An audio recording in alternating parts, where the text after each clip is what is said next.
El político y el científico, por Max Weber. 4.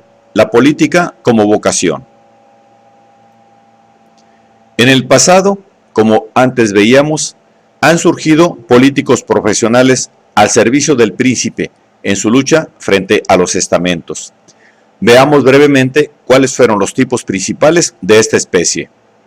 Frente a los estamentos, el príncipe se apoyó sobre capas sociales disponibles de carácter no estamental. A estas capas pertenecían en primer lugar los clérigos, y eso tanto en las Indias occidentales y orientales como en la Mongolia de los lamas, las tierras budistas de China y el Japón, y los reinos cristianos de la Edad Media. La razón de la importancia que como consejeros del príncipe alcanzaron los brahmanes, los sacerdotes budistas, los lamas y los obispos y sacerdotes cristianos radica en el hecho de que podía estructurarse con ellos un cuadro administrativo capaz de leer y escribir, susceptible de ser empleado en la lucha del emperador, o del príncipe o del khan contra la aristocracia. A diferencia de lo que sucedía con el feudatario, el clérigo y sobre todo el clérigo célibe está apartado del juego de los intereses políticos y económicos normales y no siente la tentación de crear para sus descendientes un poder político propio frente al del Señor.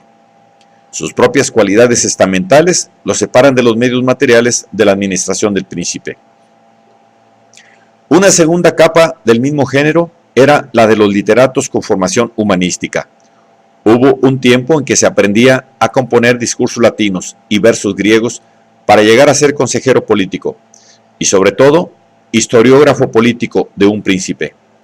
Este fue el tiempo en que florecieron las primeras escuelas de humanistas y los príncipes fundaron las primeras cátedras de poética. Entre nosotros, esta época pasó muy rápidamente y aunque modeló de forma duradera nuestro sistema de enseñanza, no ha tenido consecuencias políticas profundas. Muy distinto fue lo que sucedió en el Extremo Oriente.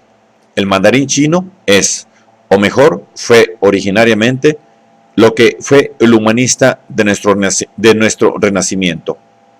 Un literato humanísticamente formado como conocedor de los monumentos literarios del pasado remoto. Leyendo el diario de Li Hung-chang, nos encontramos con que lo más que le enorgullecía era el escribir poemas y ser buen calígrafo. Este grupo social, con sus convencionalismos construidos sobre el modelo de la China antigua, ha determinado todo el destino de ese país, y tal hubiera sido también quizá nuestro destino si los humanistas hubieran tenido en su época la más mínima posibilidad de lograr el mismo éxito que aquellos alcanzaron. La tercera capa fue la nobleza cortesana. Una vez que consiguieron desposeer a la nobleza de su poder político estamental, los príncipes la atrajeron a la corte y la emplearon en el servicio político y diplomático. El cambio de orientación de nuestro sistema de enseñanza en el siglo XVII estuvo determinado por el hecho de que, en lugar de los literarios humanistas, entraron al servicio del príncipe políticos profesionales procedentes de la nobleza cortesana. La cuarta categoría está constituida por una figura específicamente inglesa, un patriciado que agrupa tanto a la pequeña nobleza como a los rentistas de las ciudades y que es conocido técnicamente por el nombre de gentry. Originariamente, el príncipe se atrajo a este grupo social para oponerlo a los varones y entregó a sus miembros los cargos del self-government para hacerse cada vez más dependientes de ellos con posterioridad. La gentry retuvo todos los cargos de la administración local, desempeñándolos gratuitamente en interés de su propio poder social. Así ha preservado a Inglaterra de la burocratización que ha sido el destino de todos los estados continentales. Una quinta capa, propia sobre todo del continente europeo y de decisiva importancia para su estructura política, fue la de los juristas universitarios. En nada se manifiesta con mayor claridad la poderosa influencia del derecho romano, tal como lo configuró el burocratizado imperio tardío, como en el hecho de que sean los juristas universitarios los que llevan a cabo la transformación de la empresa política para convertirla en Estado racionalizado. También en Inglaterra ocurrió así, aunque allí las grandes corporaciones nacionales de juristas obstaculizaron la recepción del derecho romano. En ningún otro lugar del planeta se ha dado un fenómeno análogo. Ni los estamentos de un pensamiento jurídico racional en la escuela Mimamsa de la India, ni el culto al pensamiento jurídico antiguo en el Islam pudieron impedir la sofocación del pensamiento jurídico racional por el pensamiento teológico. Sobre todo, no lograron racionalizar por entero el procedimiento. Esto solo se ha conseguido merced a la recepción por los juristas italianos de la antigua jurisprudencia romana, producto de una forma política totalmente única que nace como ciudad-estado, para convertirse en imperio mundial.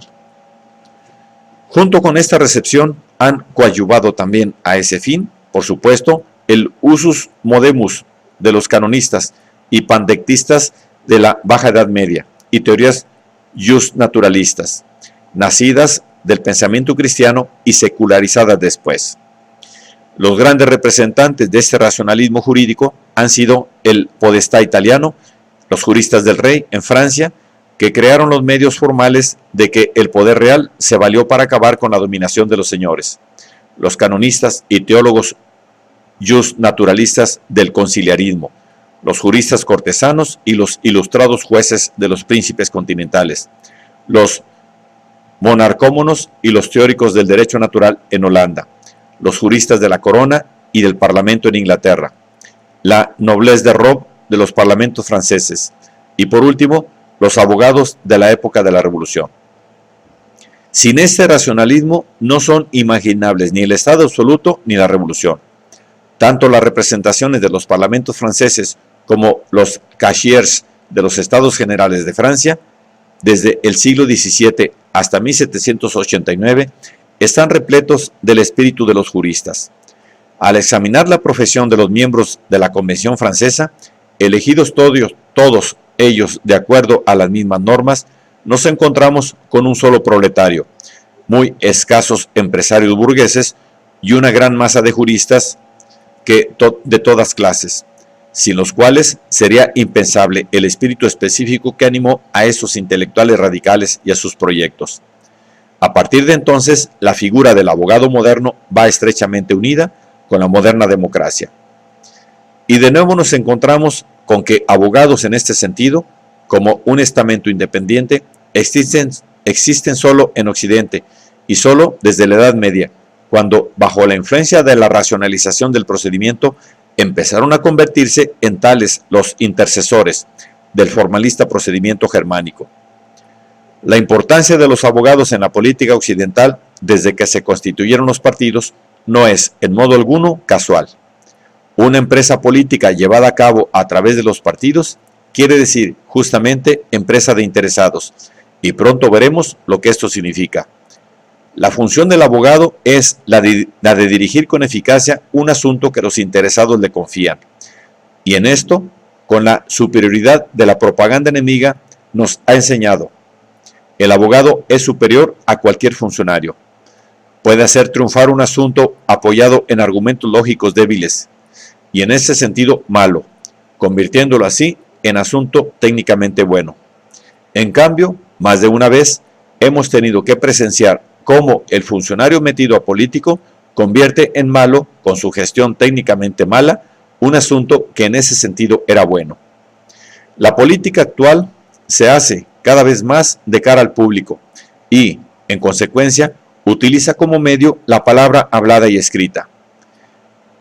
Pesar las palabras es tarea central y peculiarísima del abogado, pero no del funcionario, que ni es un demagogo, ni de acuerdo con su naturaleza debe serlo, y que además suele ser un pésimo demagogo, cuando, pese a todo, intenta serlo. Si ha de ser fiel a su naturaleza, si ha de ser fiel a su verdadera vocación, y esto es decisivo para juzgar a nuestro anterior régimen, el auténtico funcionario no debe hacer política, sino limitarse a administrar, sobre todo imparcialmente. Esta afirmación es también válida, oficialmente al menos, para el funcionario político, mientras no esté en juego la razón de Estado, es decir, los intereses vitales del orden predominante. El funcionario ha de desempeñar su cargo, sine ira et studio, sin ira y sin prevención. Lo que le está vedado es, pues, precisamente aquello que siempre y necesariamente tienen que hacer los políticos, tanto los jefes como sus seguidores: parcialidad, lucha y pasión. Ira et studio constituyen el elemento del político y sobre todo del caudillo político. Toda la actividad de éste está colocada bajo un principio de responsabilidad distinto y aún opuesto al que orienta la actividad del funcionario.